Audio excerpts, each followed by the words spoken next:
Welcome to episode 1 of Behind the Membership. I'm kicking off season 1 talking with Stacey Harris from Hit the Mic Backstage. Stacey shares a lot of great information in this episode, but I particularly like how Stacey positions her membership as an upgrade to her podcast. I also really love the fact that she launched the membership in just 2 weeks using content that she already had, which I think is a great example of what can be done. And we also have some great discussions about how her membership's changed in the last couple of years. I'm really happy to be starting this season off talking with Stacey, and I hope you enjoy this episode. Welcome to Behind the Membership with Callie Willows. Real people, real stories, real memberships. Today, I'm joined on the show by the Stacey Harris from Hit the Mic Backstage. Thanks so much for joining me on the show, Stacey, and actually for being my very first guest. I'm pretty excited about it because you know how excited I am for you to start a podcast. As a podcaster, I'm always really excited when people start podcasts, especially friends. I'm always like, yay! It's been a long time coming. Okay, so your membership is Hit the Mic Backstage, and this has evolved from your podcast, Hit the Mic, and you're all about helping people to grow their business online via social media. So do you want to tell us a little bit more about the membership and what it offers and who it's really for? Absolutely. So my membership is really positioned and structured to be essentially an upgrade to my podcast. So we talk a lot about the same things in the podcast and in the training community. However, usually the training community gets stuff first. So like one of the episodes we do every month on the show is 3 things you must know right now. And usually that's network updates and things like that. All of that stuff goes on as I hear about it in the membership community. And so we have a library of 60 plus trainings as of right now.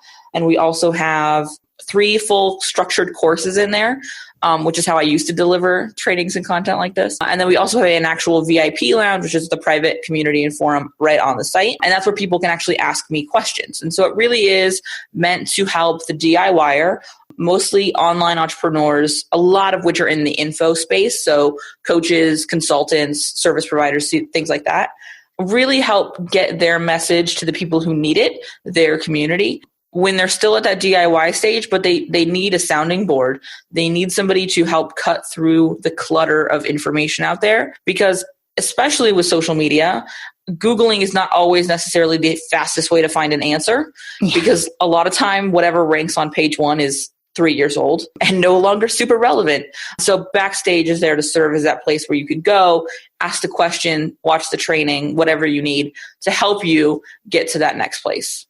Oh, that sounds great. And, you know, as a business owner myself, I know it's so easy to become overwhelmed by all the different things you're supposed to know and pay attention to and what social media things you're supposed to be doing now and things. So it's great that you kind of help people cut through that noise and find out what they're actually supposed to be focusing on and doing. Absolutely. I'm a big believer in there's not a lot you have to do with your online marketing. There are things that you should do to best connect with your right people. Trying to know all the things, be all the places, and execute everything at a super high level is probably not the best use of your time. So let's instead focus on the things that are the best use of your time, showing up in the right places at the right time with the right message. Yeah, that sounds absolutely perfect. It's much more freeing. Yeah, definitely. So I love knowing how people have actually structured their membership sites. So is yours always open? Can people join anytime whenever they need to? Or do you just launch a few times a year? Mine is open all of the time. Selfishly, I don't super love launches. Like they're just not my favorite thing to execute in my business. So there's definitely times when we go into a higher promo period for the membership. But I really enjoy it being open and accessible all of the time, because we do have some members who will come and go. So they'll come for 3 months and then they'll take a month off or 2 months off, and then they'll be back to ask questions because they're evolving something or they've grown. And then we have people who come just because they need help with a specific thing, and you never know when they're going to need that. So I really like it being available whenever people need it. We also have people who joined before the doors were technically open to the actual community and haven't left in almost 2 years now. So I like it being around for whenever people need it. Yeah, I mean, I think for this kind of topic as well, it's the kind of thing where if people are searching for it or they're looking for that information now, they're not necessarily going to wait a few months to actually get that training kind of thing. Absolutely. And because it is positioned as an upgrade to the podcast, it doesn't super make sense to have it closed. I mean, there's a reason the show is called Hit the Mic with the Stacey Harris and the membership community is called Hit the Mic Backstage. It is the next logical step for listeners. And so to structure it as something that closes and opens sort of hinders my ability to have it positioned that way. Yeah, definitely. Because if you want people to carry on from the podcast, they have to actually be able to do that and to join. Exactly. I don't know how reliable a waitlist launch the setup would be for my particular membership community. Yeah, no, and we've talked before, and we're fans of the evergreen model anyway. Yeah. So yeah, totally agree with that. And I think you mentioned there you've been up and running for nearly 2 years now. August will be 2 years. With your pricing, what's the price now, and has that changed much in those 2 years? It's changed a lot in 2 years. So right now it's $40 a month or $400 per year. So you save a little bit on the annual, which I think is a pretty textbook setup. Also, the math is just easier. When I first launched, we did a special early bird launch kind of setup. Because I don't know how far down the rabbit hole you want me to go with this, but we actually started selling the membership before the membership existed. Before I had built the site, we were selling spots in it. And so we sold without any real launch, just sort of to my email list and to my social community, a price of $50 per year for their lifetime of their membership. We still have members in at that rate, which I find to be just super fun. I know a lot of membership owners sort of rub up against having that early bird member still there and they're not paying as much, but I find it fantastic because I feel like they've stuck with me and that's really cool. So that was available only until the doors actually opened. And then we adjusted the price to $9 a month or $99 a year. That only lasted about, I think, 3 months. Then we went to $25 or $250 a year. And that lasted probably 8 months. And then at the 1 year anniversary, so maybe it was a little less than 8 months. At the 1 year anniversary, we raised, or right after, we raised it to $40 a month or $400 per year. And I don't see it going up anytime soon, to be honest with you. I like the price point, especially for who I'm serving and the value that's there. I don't know that it won't ever change, but I don't see it changing again anytime soon. Yeah, it I think once you get to that kind of 2 year mark, the price that you have there, unless you make any big changes, typically stays the same. I mean, it's the same for us as well. We've put the price up a couple of times, but what it is now, I can't see it going up higher than that. Yeah, I think one of the things we're toying with is actually offering a third level. So instead of just a monthly and the annual, there'd be like a VIP level that had a little more access to me. Yeah. Sort of in line with the mastermind setup we kind of have set up, but a little more focused on people who want the membership plus maybe a one-on-one call a month. I could see us doing that at some point maybe. Yeah. Versus instead of raising the price across the board, sort of adding an extra incentive. Yeah, and I think that's a good approach because it's kind of, Mike always likes to say, you kind of go with that vertical approach rather than just raising the price every time. And yeah, and there's always going to be those people that do want that extra bit of access for you and are happy to pay for that access. Absolutely. So that's a little bit about the membership itself, and it sounds pretty awesome. But what first got you interested in starting the membership? Where did the idea for Hit the Mic Backstage actually come from? So I have always really liked the training library kind of model. I wanted one for a really long time. I built 4 courses before I launched Backstage. And the struggle, I should say, in my area is that when you build a course and they buy it, you have to keep updating it, but you're no longer getting paid. Yeah. The first course I ever created was called the Rockstar Guide to Facebook. And I sold it one-time access for like $97. It was a 6-module program. It is current and exists inside Backstage. But here's the deal is I made the $97 per head, and 3 months after it launched, it was outdated. And so I found myself sort of every time it would get completed, I was starting over again. But I was making money on it essentially because it was a passive income product. Well, it was allegedly a passive income product. People could buy it any time. It was not feeling very passive at the time. And it felt like I was just sort of rolling this rock uphill. But I kept convincing myself that my audience wasn't big enough for a membership site. My audience, just wasn't there. And I needed to have this massive list of like 100,000 people before I could have a membership site. And I had a launch for another Rockstar Guide earlier in the year, 2 years ago. So what was that, 2015? And the spring launch just hadn't gone as well as I had really wanted it to. And so to hit my Q3 income goal, I needed to put something else in there. So I put together, or my Q2, I should say, at the time, I did a brand new webinar every month. And I had been doing it for about a year and a half. But I always take my webinar down 3 days after they run live. So I had this library of great webinars that were totally current and ready to use, just sitting in my Google Drive. So I packaged them up and made them something called the Rockstar Resource Pack. And it was awesome because I could sell that real quick and hit my goal. Well, when that rolled around again into Q3 and I was like, I really want to hit my income goal, maybe I'll just repackage that again and I'll sell it again. And a friend of mine goes, why don't you just put them in a membership site? And I was like, I just don't have the audience for that. And she was like, well, just try it. And if it doesn't work, then just turn it back into the pack, give everybody lifetime access and stop charging them. I was like, all right. So we launched Hit the Mic Backstage, which was essentially which started with that training library, which is essentially the Rockstar Resource Pack to start with. And it took off, and it's been almost 2 years now. And it's hands down one of my favorite parts of my business. We add new trainings every month or update old trainings, one of the two. But yeah, it all started with a bunch of webinars that I had done nothing with. I love that. I'm a huge fan of repurposing content. So the fact that was kind of your starting point for the membership is great, because I think so many people have that kind of all that content just sitting there, not doing anything with it. So yeah, it's great that you turn that into the starts of the membership site. And it was something that was really nice to have, because I didn't have to worry about creating a bunch of content to go into it before I launched.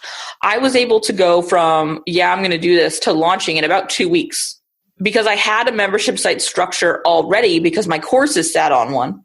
I just kind of had to get the graphics and the branding and sort of put it all together and create a sales page. So it really, once I decided to do it, was able to evolve really quickly, because I kind of had that stuff in place already that I could repurpose.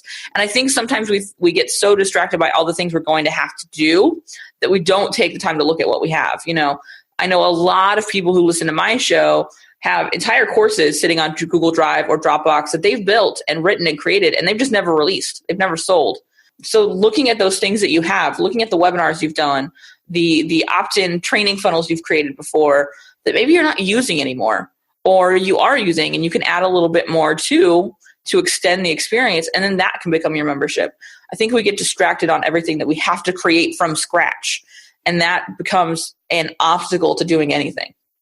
Yeah, definitely. I think that's, definitely something we see people worrying too much about, having to have enough content or creating the phase 2 membership site right from the start and things like that. So yeah, starting with what you've already got is brilliant advice. And as what did you say? It was 2 weeks it took you to actually go from kind of idea to launch, which, that's awesome. Being able to kind of take action like that. I find if I do it fast, it's less scary. It's like pulling off a Band-Aid. You just have to go. Yeah, definitely. So with starting the membership so quickly, have you found that it's actually evolved quite a lot over the last couple of years, or is it fairly similar to how it was when it first started? It's basically the same, because what I offer is what I offer, but it's definitely evolved. It's definitely, when we first started, we did 2 brand new trainings every month. Now we do a recorded training and a live training. Sometimes they're brand new, but a lot of times they are updated versions of old trainings. Earlier this year, we redid completely our Rockstar Guide to Facebook. And so instead of having a new training that month, they got basically a brand new 6-module course, because all of that content was updated. So that's evolved a little bit, because there's almost more value in updating than there is creating new for the sake of creating new. Yeah. But the structure is mostly the same. It's broken down the same way. I like to think it looks better now, but I'm already looking at its next iteration of what it looks like. But it's mostly the same. Yeah. So I think you've recently rebranded the site a little bit, haven't you, or the design a bit? I have. We just recently did that. When I first launched Hit the Mic Backstage, I thought it had to have its own branding. So for those of your listeners who don't know who I am, which, I mean, come on, guys. How could you not? Right? I'm a personal brand. My stuff is all over at thestaceyharris.com. And I had a very specific brand. It's still a very specific brand there. And when I launched Hit the Mic Backstage, I kind of gave it its own separate brand. Like, it had its own brand colors. It sits on its own website still, but that's just from a ease of use perspective. It's easier for me to separate them structurally. Yeah. But it had its own look and feel. It looked similar-ish to the Stacey Harris, but it has its own color kind of vibe. And like, I don't know, maybe 6 months ago, I was like, why is that? Why? It's an extension of the podcast, which is an extension of the Stacey Harris. So really it should have the same branding. So it got all new branding, and now it looks like everything else does in my world. And we restructured the site a little bit. But I think we're probably going to restructure it again, because it's still not where I want it to be as far as like stupid easy to use. It's easy to use now. I want it to be stupid easy to use, because a lot of times with things we package for clients, I think we think about it so much that it seems obvious. But then when you think about it from the perspective of somebody who has not spent 24 hours a day for 2 years thinking about this, it's maybe not as clear. Yeah. And I think that's definitely the curse of the membership site owner is, on the one hand, you want the experience to be as awesome as possible for your members, but sometimes that can lead to you overcomplicating things or overlooking the simple things that your members actually want or need. Sometimes I know I'm guilty of going for cute instead of clear. Yeah, I think we all used to tell me. Yeah. So yeah, I'm. It's a work in progress, I think, which is part of membership site running. Yeah, definitely. I think memberships are always a work in progress, and if they're not, then they should be. It's a long-term model. So if that's just static the whole time with no change, then it's probably going to burn out sooner or later. Which I think is clear because, like, I don't know, a month after I launched my membership site, everyone in the world launched a membership site. I swear, everyone. Most of which are gone now. Yeah. Most of which, there's a couple still around, but I would say probably 80% of the people who I know of, not necessarily know personally, but sort of were in my world who launched membership sites in the 3 months after I launched mine have closed the doors and are done with it. Really? Because I think people think it's going to be this awesome recurring passive revenue, and it's not. Yeah, I think it's awesome recurring revenue. It is not entirely passive. Yeah, definitely. I think there's definitely a lot more work involved than a lot of people might think. And yeah, you've got to be in it for the long haul and take care of your members, which is one of the things I know you do really well, because I know we've spoken before and you've got awesome retention rates. So it shows that, you're doing something right. I spend so much of my time in what I teach talking about community. And that's really why running a membership site was a no-brainer for me, because it's essentially running a community. So my biggest thing is I always make sure I treat them like people, and I do evolve it, and I do make sure it's there and it's clear, and it's always a tricky balance between establishing and committing to your own boundaries so it doesn't creep too far, and being of service and over delivering in whatever way you can. But yeah, it's definitely somebody, you have to care about what's happening to your members. You have to care about the experience they're having, the results they're having. It just makes it easier to stay with it. Yeah, it really does. So with all of that then, what's been the actual biggest challenge you've found along the way? Is there anything in particular where you've thought, oh, I didn't expect that, or oh, this is a bit more than I intended? Probably two things. First being, I really hoped it would be recurring passive revenue. Lesson learned, as I've shared. I didn't realize how much work it would be to keep it going as it grew. Not just from a running the community really, but from a sales perspective, because when you don't launch, when it is open all the time, you essentially are always launching. So we always have some new sales funnel that's going out, or some new piece of content that is, in full transparency, everything I do that's at a free level is structured to drive traffic to this thing that's paid. I don't think that I'm revealing any major marketing secrets here. And so that, I think, I didn't anticipate it being constant. I thought that I didn't anticipate it, because that would be a bit naive of me, but I didn't think about it. I didn't consider it. But it is a constant sales process. It is a constant launch without without the crazy 20-hour days that generally happen to me before a regular launch, because it is all the time and that wouldn't be sustainable. But it is something that I'm always, so what can we try now? Okay, what can we test now? What about this can we tweak? What about this ad sequence can we tweak? What's the new marketing thing? How can we tweak how we're delivering the message in the podcast? How can we make it easier for them to get from the podcast to the sales page? Should we run a special offer? Should we, all of those things. I didn't anticipate the amount of time I would spend selling the membership site versus serving the membership. Yeah. So I think that's a good point there, the selling versus the serving. And is your membership not full-time, is it? You have other services that you offer as well? Right. It's full-time in the sense that my business is full-time, but it's only one offering. So the offerings inside my business run into 4 streams. The membership site sits at the low end of that. We have some ongoing coaching and consulting. We have some one-off coaching and consulting. And then we have done for you services on more of the agency side. Okay, cool. So do you have a team in place that helps you to manage all this as well? Or are you doing everything yourself? Oh, good God, no. I tried for a while and it nearly killed me. No, I have a team. So we kind of have 2. So I have a team that helps on the agency side of things. And then we have a support team for me and the membership. So when you reach out to customer service, like say you emailed backstage@thestaceyharris.com, which is our customer service email address, the team is generally who's going to answer you there. Every once in a while I'll get in there, but generally speaking, my VA team or my husband who works for me and runs basically it's the back end of everything and make sure I show up places and things like that. They're generally who's responding to that. Awesome. So they help to take some of that load off you at least. It allows me to focus content forward, all the forward facing stuff. So the podcasts, the Facebook Lives, the membership trainings, the office hours, the coaching calls, the consulting, all the, we joke about this, but essentially my husband, Charles, runs the business and I'm the deliverable. Okay. So anything where you're engaging with the business, you're generally engaging with me. We do have a team that helps us execute some of those things. We've got some design people on our team and we're currently expanding our social media manager side on the agency.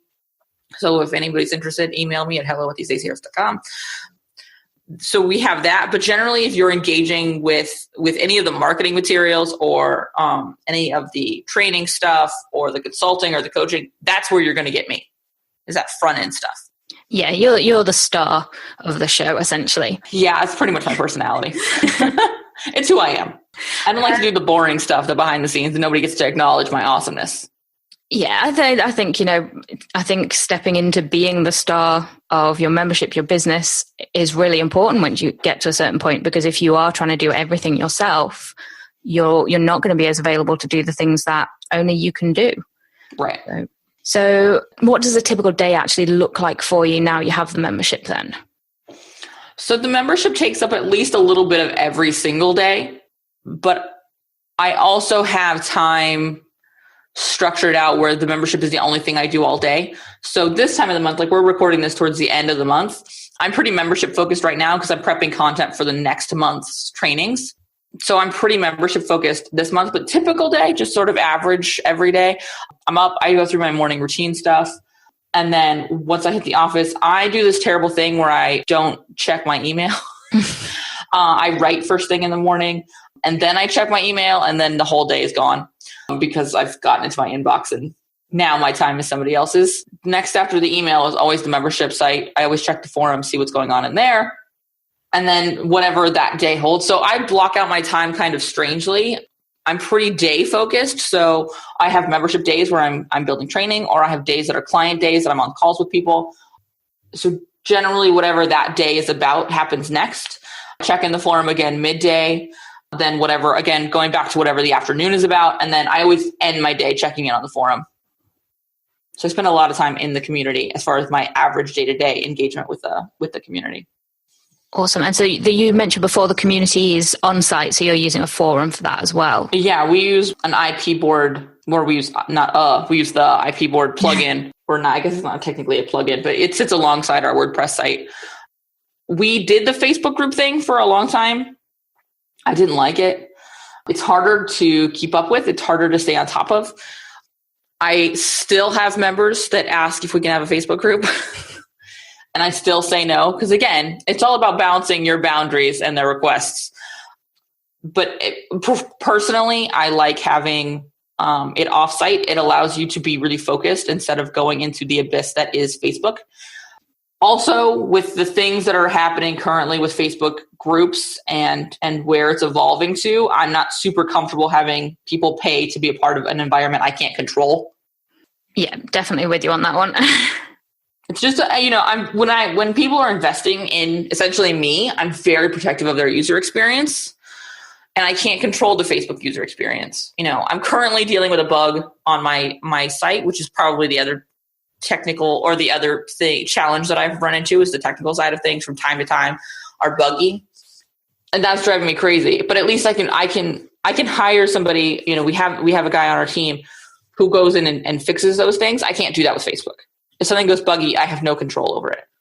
And I think we totally agree with you on the Facebook group versus forum thing there. And I think what you said there is important as well, that, you do have members asking for the Facebook group, but it is that kind of the way you put it, the balancing your boundaries with member requests, and that whilst you want to listen to members and, give them the best community possible, you also need to do what's right for you and what's right for the membership in the long term as well. Yeah. I think a lot of it, the same of it lines up with like if you were teaching in a classroom, your students are going to ask for certain things that are not necessarily for their highest good. And so as the teacher, which is essentially what we are when we're running a membership, we have to make sure that we are protecting their learning environment. Yeah, I think that's a great way of looking at it, actually. Why nobody teaches math on the playground. Facebook is definitely the playground. Yeah, it is. I like to think of it as being more the pub, but yeah, playground is pretty good as well. See, I feel like Instagram is more the pub. And Snapchat is like a really divey pub. Is that the dodgy one with the bouncers on the door? Yeah. That's Snapchat. That sounds about right. I like this idea of putting social networks into like different boozy locations. Yeah, I think you should. That could just be me, though. No, there's definitely some potential there, I think. I feel like that is a whole podcast episode waiting to happen. Stay tuned. Yeah, okay. So we looked a little bit at the challenges and how you structure things there. So what's actually been your highlight or your favorite thing about running the membership so far? Is it bad if I say recurring revenue? Not at all. No. I really enjoy not just recurring revenue because it's nice to have a sort of baseline of recurring revenue, because we do that with our management clients at a much higher scale. Yeah. But I like getting to stay with, so I'm an extrovert. I don't know if you know this about me, Callie, but I'm an extrovert. I like building relationships with these people. I like getting to connect with them over time. And that was actually something. So at one point in my business, before I launched the membership site, I had stopped offering management services, and I was going to move to an all course structure. And they had a Facebook group that went along with my courses, and I missed engaging with my clients, because when it's my management clients, I have management clients who I have been managing their stuff for 4 or 5 years. I mean, these are friends. These are people who ask about my son, and who, we talk about vacations, and you build real relationships with these people. And I missed that immensely. And what's been really cool is in having the membership site, I get some of that, because I spend time talking to these people every week, every month for 2 years now, essentially. And I know what their businesses are. I know what their struggles are. I know what their blocks are and the resistance they run into as entrepreneurs. And they know that they can come and ask a question, and I'll be like, no, you have to do it. Or no, you don't have to do it. It's fine. Try it this way. It might feel better. So that's probably realistically my favorite part. But recurring revenue is super nice too.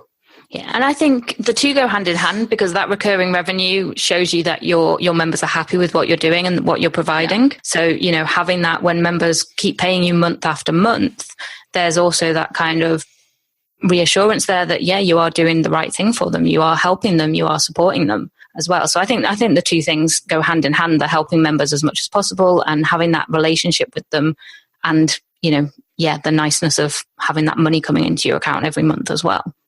Okay, so let's shift gears a bit now and talk about what you're actually doing to grow your membership. So in terms of getting people through the door and bringing in new members, now I know you've mentioned that the podcast is kind of one of your big lead-ins to the membership, but what's one other thing that's worked really well for you?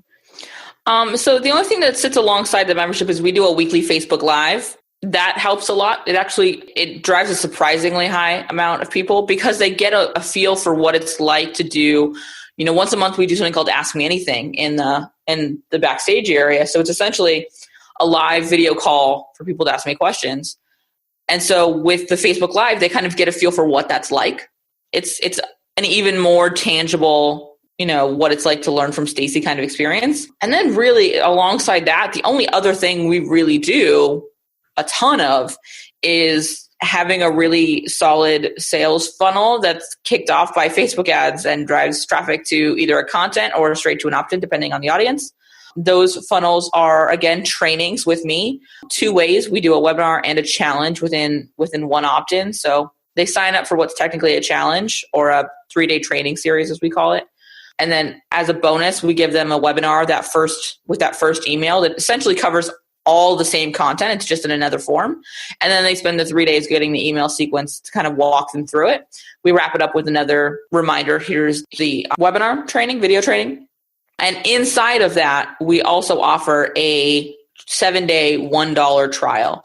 And that has been the best thing I implemented because when people can try something on like that, it's just easy. It's an easy yes to say, okay, it's $1. It's fine. And for me, I learned very early that if I could get a member in, I could keep them. It was just about getting them in the door.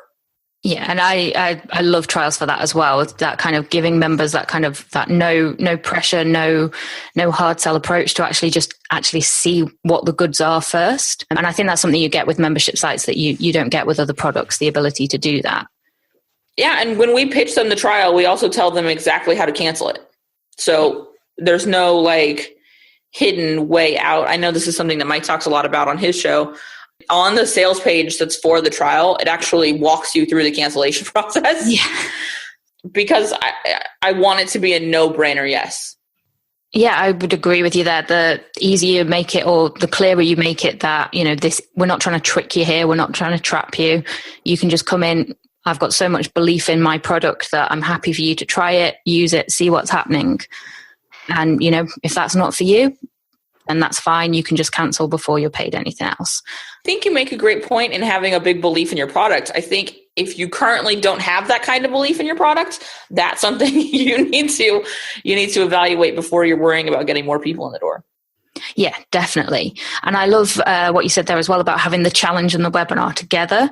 I think that's a little bit different, having kind of the webinar straight away followed by the challenge and things like that. That's a little bit different to the typical kind of challenge live webinar format you typically see.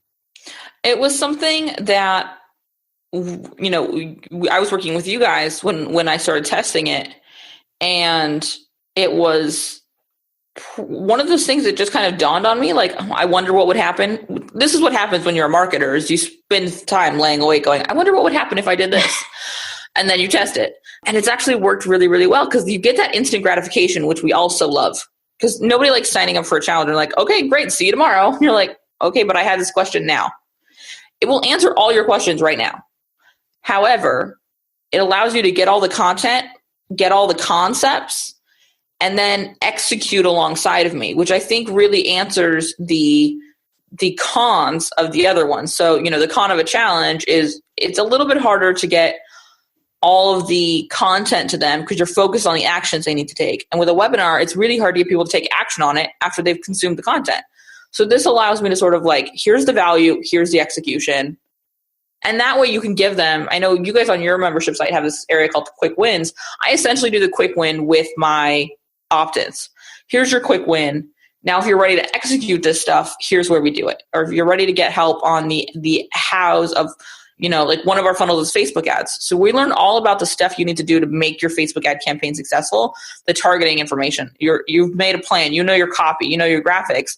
Great. Now here in the trainings, inside the Backstage, we can actually walk you through using Power Editor, Ads Manager, all of those things, setting up your pixel, building custom audiences. So here's your quick win as far as you built a plan and you're going to be successful. Here's how to actually execute it inside the paid area. Again, it's that natural next step to actually implementing what they're learning, which is great. And you mentioned a little earlier that, once you get people into the site, you keep them. So what are you actually doing to keep your members engaged and retaining them month after month? For me, it goes back to treating people like people. I think a lot of times as memberships grow, it's easier to get stuck in the idea that they're not necessarily just numbers. I don't want to accuse anyone of being that cold, but there's such a mass of them that you think, I can't connect with everybody individually, so I'm not going to worry about it. But in the reality of running a membership site, a very small percentage of your members are actually going to try to engage with you. It's just the reality. I'm sure you guys have seen that with a lot of your own stuff, your client stuff. There's definitely a section of people who are your biggest adapters and who are going to be engaged and wanting to have conversations. Yeah, definitely. And so I focus on them. I talk to them. I answer questions. We've got office hours, for 2 hours a week, but I'm in Backstage every single day, checking in, seeing what's going on, sharing news, sharing wins, sharing podcast episodes, whatever it is that day. I act as if I'm a part of the community and not above the community. I love that. I love it when membership site owners are happy just digging into the community and really being a part of that. You mentioned there that you do office hours every week. Was it? Do you say, is that a video office hours, or is that you're in the forum during that time to answer questions? We kind of have it structured two ways. We do weekly office hours. So from 10 a.m. to 12 p.m. Pacific time on Wednesdays, I'm actually guaranteed to be in the forum. So we can go back and forth. A lot of times I'll do like profile reviews for people then. I'm guaranteed to be there. So if you want a question answered fast, that's the best time to ask it. And then once a month, we do our Ask Me Anything, which is usually somewhere between 15 minutes and an hour, depending on how many questions I get. And that's actually a video. You can ask me questions. I'll answer it. I like doing that too because I can do a quick screen share. But even during office hours, if it's something that's easier for me to share with a video, I'll open up. I use a tool called Loom in Google Chrome as an extension. And I'll record a quick video and share a link in the forum. So that's kind of how our questions are structured in two ways.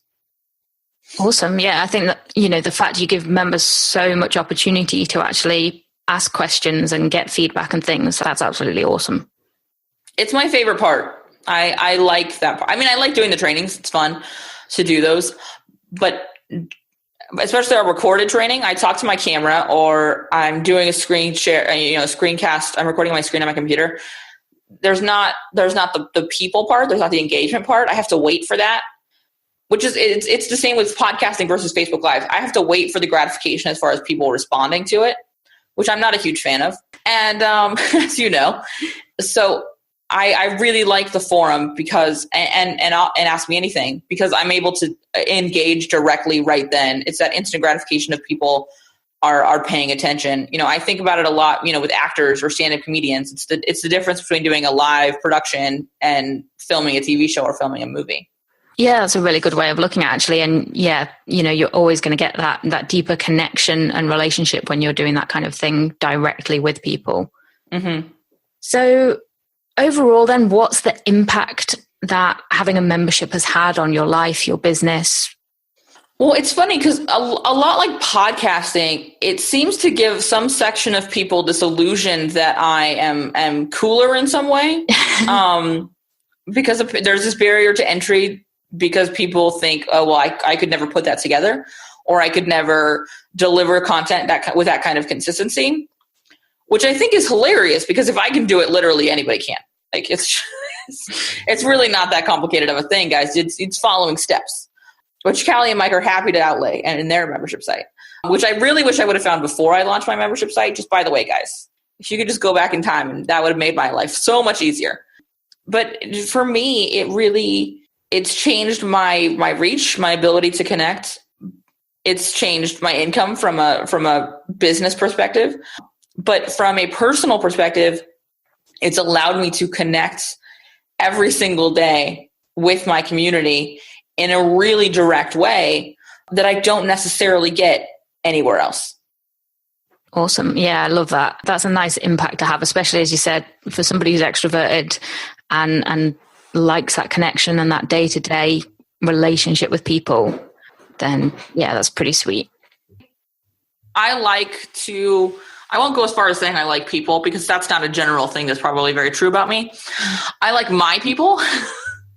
Some sections of all people have a tendency to rub me the other way, but I love my people and my community. They're strong and amazing and wanting to make this world a really cool place in whatever way they're approaching that. And they tend to be very passionate about what they're doing. And I really enjoy being around people like that, who have that urge to support their little corner of the world. And I feel like, especially with online businesses, we're able to really make a much bigger impact than we initially think we're making, because it is easier to make an impact on the other corner of the world. And so it's fun to get to connect with those kind of people every day. Yeah, I think you do it in such a good way as well.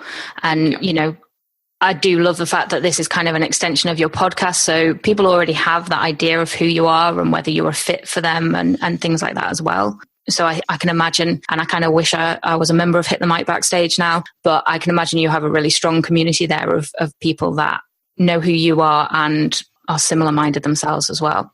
Thank you. I'm really grateful. It's still growing. It's definitely something that we work on every single day. I have massive goals for this community. As you know, I want this thing to take over the world, because I know, for me, the biggest frustration in my life is people telling me they're stupid, because it drives me crazy.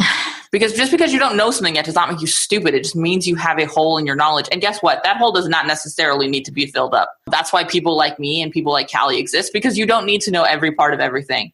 And so I want the membership to eradicate people telling me they are stupid about online marketing and social media. No, I love that goal. I think that's an awesome goal. And that was kind of actually going to be my last question of, you know, what does the future hold? What's next for you and the membership? And it sounds like world domination is the plan there. Global domination. That's it. You know, I have absolutely no doubt that you're going to crush those goals. And I can't wait to see how that actually works out for you. We'll have to get you back on the show in the future to tell us how it's all going.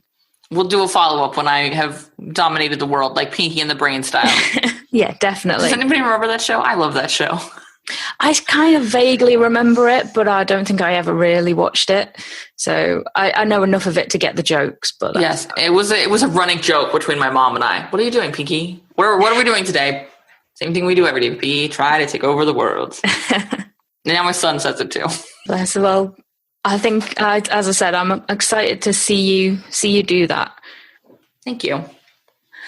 So I think that about wraps it up, unless there's anything else that you kind of want to mention about the membership or what you wish you'd known before you got started. I wish I would have known a lot of things. However, if I knew them, I would not have learned new things. So I'm good with what I knew. It would have been super handy had you guys exist a little earlier. I mean, selfishly. But no, I mean, I think memberships, like anything in business, is about starting before you feel 100% ready, which is probably true of outside of business too. I'm a very business focused person. But so if you're thinking about it, or if you are hesitant about it, I think do it. Nothing in life is permanent. If you do it for a year and you hate it, stop doing it. Not big of a deal. But yeah, it's one of the best things I've ever done. It's probably my favorite part of my business outside of speaking directly in person, just because then I super get that instant gratification because I can actually see people. But yeah, I absolutely love it. And I'm very grateful that I get to do it and that my community is willing to be part of it year after year now. Yeah, and you know, you're about to hit year 2, and I'm sure it's going to be going on for many years still to come. It's been awesome talking with you, as always, and thank you so much for sharing your journey and great bits of wisdom in there as well. Before we go, I know your membership's at hitthemicbackstage.com, but where else can people connect with you if they want to tune into your podcast, your blog, your challenges, anything else that you're doing? So literally everything else is at thestaceyharris.com. Stacey is spelled with an E. And I'm on any social media channel you might want to engage with me. I'm at the Stacey Harris there, because we have managed to keep stupid simple. If you type in the Stacey Harris on the internet anywhere, you will find me. Nice. which is only a little bit creepy. Maybe not anywhere. There are sections of the internet I'm not on. I feel like I should say that now. Yeah, I was going to say they're probably the sections you don't want to be on those. So. There are but if you're checking those sections, I don't want you to find me there or anywhere, to be clear.